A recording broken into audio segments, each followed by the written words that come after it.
These medical practitioners believe in the efficacy of traditional medicine. There are concerns that absence of guidelines for consumption and inaccurate diagnosis pose danger to users. Drugs we use are made of leaves and different herbs. If these are in the right quantities, just as sometimes when they use traditional medicine, the quantities of medication that is used is not fixed. All are sundry other chemicals that are present in that same leaf or root that has been taken for preparation. You know, traditional medicine have not been able to research to find out exactly what are the components present in this.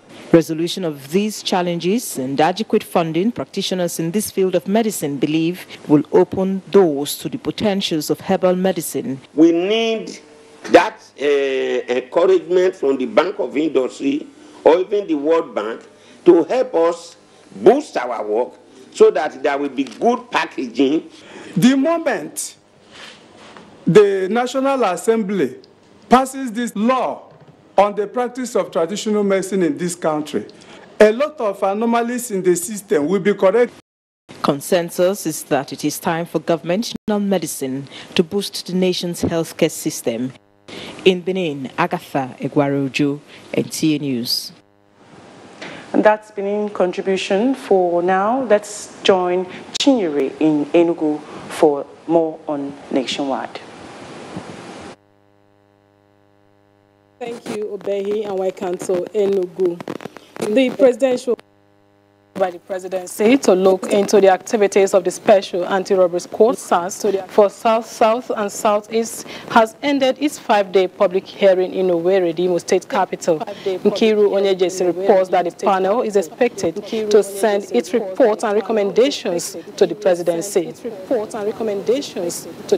Now, at the end of the 5-day public hearing on alleged human rights violation by Special Anti-Robbery Squad (SARS) of the Nigerian Police Force, are to make recommendations to government on steps that may be taken to reform or restructure SARS, measures to be taken in respect of operatives of SARS, if any found in violation of human rights of citizens, and steps that may enhance the professional conduct of SARS operative and other members of the Nigerian police. The chairman of the panel and the executive secretary, National Human Rights Commission, was of the view that the setting up of the panel will help guide the Nigerian police and government in the reform of SARS and to checkmate the activities of SARS. One of the ways to reform SARS will be to put up a permanent accountability mechanism like this, and the Commission should be able to discuss this with the federal government.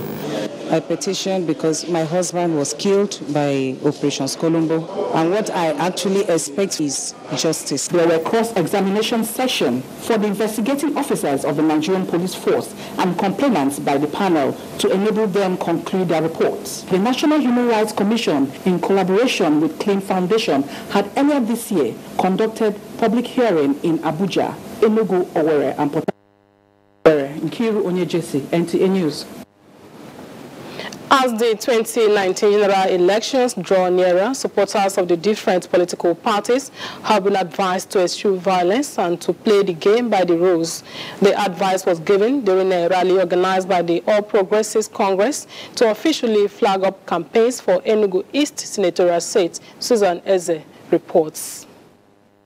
Prince Eze assured his people that his passion for philanthropy and community service, exemplified by the various development projects he has delivered to his people, would be ignited to do much more if given a political platform. A vote for him, he said, is an assurance of accelerated development and quality representation. Those who have witnessed and saw what I did in my private capacity, with my personal resources, will have no doubt in their mind that if I have access to represent our people in Abuja, that our people will have nothing but good times to enjoy. The senatorial candidate had the endorsement of the APC stalwarts in the state. Election is not even about party. It's about individuals behind that party. It's important that we vote our conscience. The stage is set for intensive campaigns, but the advice from the party leaders is for supporters to eschew violence and play the game by the rules to secure victory for all APC candidates in Enugu 2019. In Enugu, Susan Eze, NTA News. Enugu State Governor Ifeanyi Ugwuanyi has mandated contractors handling various government projects across the state to ensure they deliver quality jobs and on record time. The governor was speaking when he went on inspection tour of some ongoing projects in the state. Ijoma Ugweke has the details.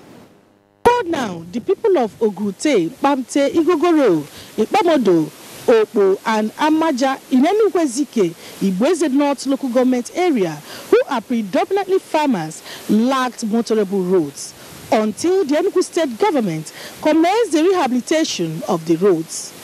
The governor, represented by the deputy, Mrs. Cecilia Ezilo, inspected the ongoing road projects. And his manner, he believes in the three arms of the government, and that's why he's making sure that all the zones and local governments are well taken care of as far as judiciary is concerned. The important way in Enugu State, I'm not talking about the government really, but it comprises many about it will have lead to two states, which are known for agricultural products and other businesses.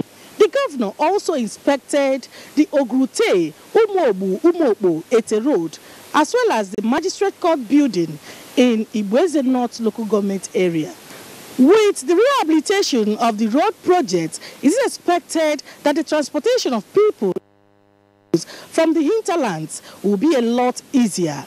From Ibweze North local government area, Ijomu Weke, NTA News. That's our contribution from Enugu. The news continues in Abuja after the commercial messages.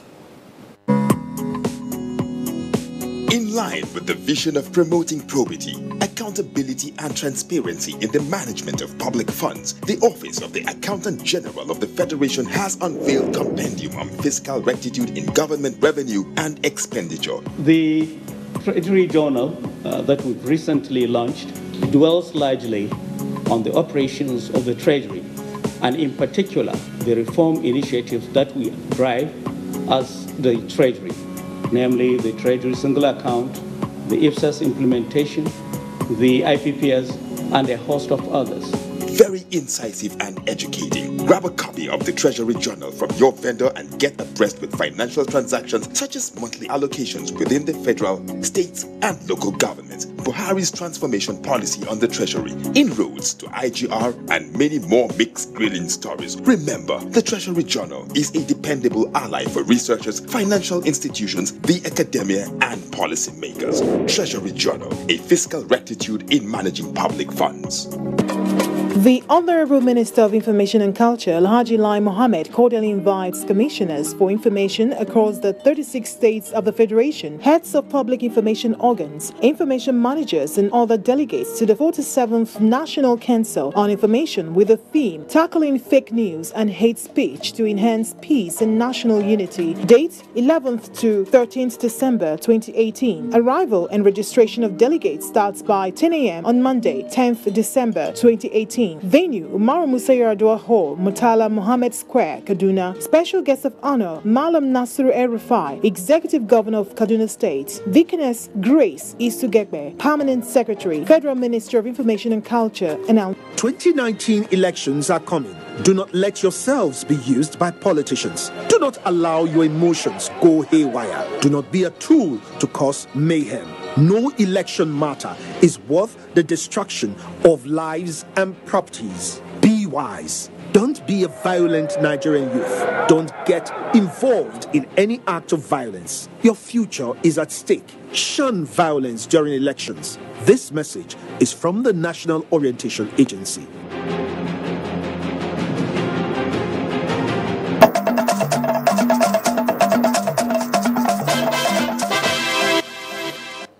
Welcome back. President Muhammadu Buhari has described the momentum of his electoral victory in 2015 as synonymous with the revolt of the Nigerian people against glaring endemic corruption. He therefore vowed to remain steadfast at ensuring that those who plundered the nation's commonwealth are held to account for their actions as efforts at promoting integrity and transparency in the process of governance continues. This was while declaring open the corruption risk assessment training for heads of anti-corruption agencies and the African Union in Abuja. State House correspondent Adamu Sambo has details. Corruption risk assessment is one of the preventive tools usually employed towards blocking systemic loopholes which provide opportunity for corruption, especially in the public sector. Heads of anti-corruption agencies from across Africa are here to be empowered with this special skill to cascade it down to their various countries as part of Nigeria's contributions towards minimizing corruption on the continent.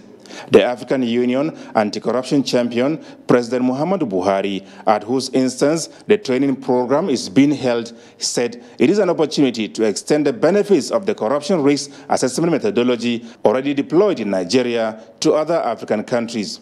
No effort can be too much as we seek to rid our societies of the evil of corruption. This training session is essentially an orientation on the benefits of deploying the corruption risk assessment methodology in the fight against corruption. Thus, I urge participants to embrace it and also take steps to widen the knowledge and skills imparted by supporting the training of risk assessors for their countries.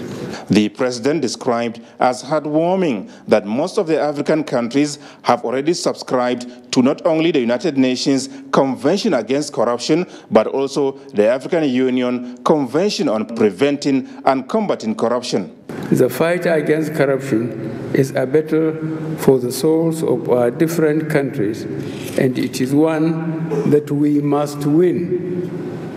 Since independence, our continent has suffered from the severe consequences of corruption, and it is imperative that we take steps to reverse the trend. He said tremendous results have been recorded in the task of instituting integrity and transparency in Nigeria, but the cost of recovery and sanctions are enormous, and corruption is also fighting back.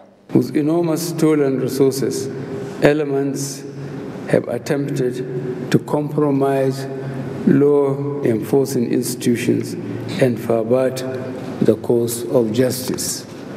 We continue to implement policies aimed at building resilient systems that can withstand assault by corrupt officials. The Corruption Risk Assessment Training Program is being conducted by the Anti-Corruption Academy of Nigeria, a research and training arm of the ICPC. ICPC stands on the principle that an ounce of prevention is worth more than a ton of remedy.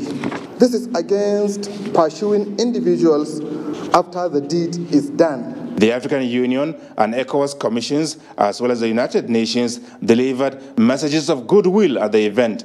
The World Economic Forum estimates that the cost of corruption is at least $2.3 trillion a year. Corruption begets more corruption and fosters a corrosive culture of impunity. I must as well commend His Excellency's bounding will and fervent commitment in making transparency, accountability and integrity the cornerstone of governance. Highlights of the opening ceremony was the presentation of the report of the Corruption Risk Assessment of Nigeria's e-government systems by President Muhammadu Buhari.